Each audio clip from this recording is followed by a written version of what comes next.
ఇప్పుడు కేవలం 7,999 up to 10 kgs వరకు బరువు తగ్గి అధిక బరువు నుంచి వచ్చే ప్రధాన సమస్యలను దూరం చేసుకోండి. ఒక హీరో కోసం రాసుకున్న కథని మరో హీరోతో తీయడం ఈ మధ్య కాలంలో ఎక్కువైపోయింది. డేట్స్ అడ్జస్ట్ కాకపోయినా, కథ నచ్చకపోయినా చేతులు మారుతూ ఉంటాయి. ఇలా హీరోస్ మారడం ఇవాల్టిది కాదు. బ్లాక్ అండ్ వైట్ నుంచి ఈ ట్రెండ్ నడుస్తూనే ఉంది. లేటెస్ట్ గా హీరోస్ ని మార్చిన ప్రాజెక్ట్స్ ఏంటో చూద్దామా? ఖైదీ స్టోరీని ముందుగా సూపర్ స్టార్ కృష్ణకు చెబితే డేట్స్ అడ్జస్ట్ చేయలేకపోవడంతో అది కాస్త చిరంజీవి దగ్గరకు వచ్చింది. ఈ సినిమాతో చిరంజీవికి స్టార్ ఇమేజ్ దక్కింది. అర్జున్ రెడ్డి కథను సందీప్ ముందుగా శర్వాకు చెబితే రిజెక్ట్ చేయడం, విజయ్ దేవరకొండకు కలిసొచ్చి క్రేజీ హీరో అయిపోయాడు. ఒకరు చేయాల్సిన సినిమాను మరొకరు చేయడం ఇప్పటికీ జరుగుతూనే ఉంది.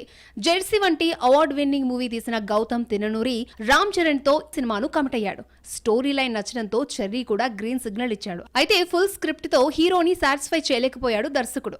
ఇదే కథను విజయ్ దేవరకొండకు చెప్పి ఒప్పించాడు గౌతమ్. ప్రస్తుతం ఫ్యామిలీ స్టార్ తో బిజీగా ఉన్న రౌడీ మే నుంచి గౌతమ్ సినిమాలో జాయిన్ అవుతాడు. ఒక హీరోను దృష్టిలో పెట్టుకుని రాసుకున్న కథను మరో హీరోతో తీయడం కామనే. నా పేరు సూర్య, నా ఇల్లు ఇండియాతో దర్శకుడిగా మారిన రచయిత వక్కంతం వంశీ ముందుగా ఈ కథను ఎన్టీఆర్ తో తీయాలి అనుకున్నాడు.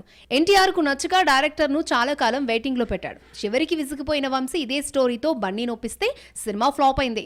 ఎన్టీఆర్ తన కెరియర్ మొదట్లో రిజెక్ట్ చేసిన భద్ర, బొమ్మరిల్లు, కిక్ లాంటి సినిమాలు హిట్ అయితే నా పేరు సూర్య, నా ఇల్లు ఇండియా మాత్రం ఫ్లాప్ అయింది. తర్వాత బుచ్చిబాబు ఎన్టీఆర్ కోసం 2 ఏళ్లు వెయిట్ చేశాడు. డైరెక్టర్ రాసుకున్న స్పోర్ట్స్ బ్యాక్ డ్రాప్ కథ తారక్ కు బాగా నచ్చింది. అయితే కమిట్మెంట్స్ తో బుచ్చిబాబు సినిమాను వదులుకోవాల్సి వచ్చింది. ఒక పార్ట్ అనుకున్న దేవర 2 పార్ట్లైంది. ఇందులో బాలీవుడ్ మూవీ వార్ 2లో హృతిక్ తో నటించే ఛాన్స్ అందుకున్నాడు. మరోవైపు ప్రశాంత్ నీల్ లైన్ లో ఉన్నాడు. 3 ఏళ్ల వరకు బుచ్చిబాబుకు డేట్స్ ఇవ్వలేని సిచ్యువేషన్ లో నచ్చిన కథను వదులుకోవాల్సి వచ్చింది. తన దగ్గరకు వచ్చిన కథను రామ్ చరణ్ తో తీయాలంటూ తారక్కే బుచ్చిబాబుకు సలహా ఇచ్చాడట. చెర్రీ ఓకేనడంతో బుచ్చిబాబు నిరీక్షణ ఫలించి వచ్చే నెలలో సెట్స్ పైకి వెళ్తుంది. నా పేరు సూర్యలా కథ నచ్చక ఎన్టీఆర్ రిజెక్ట్ చేసిన ప్రాజెక్ట్ కాకపోవడంతో చెర్రీ ఫ్యాన్స్ భయపడాల్సిన పనిలేదు. పుష్ప సినిమాను మహేష్ వదులుకోవడంతో Allu Arjun pan India star అయ్యాడు. మహేష్ కు నేనొక్కడిని వంటి ఫ్లాప్ మూవీ ఇచ్చానన్న గిల్టీ ఫీలింగ్ లో సుకుమార్ ఉన్నాడు. దీంతో out and out mass action Pushpa story రాసుకుంటే మహేష్ కి నచ్చలేదు. ఇదే సినిమాను బండితో తీస్తే హీరో క్రేజ్ ఒక్కసారిగా మార్చేసింది.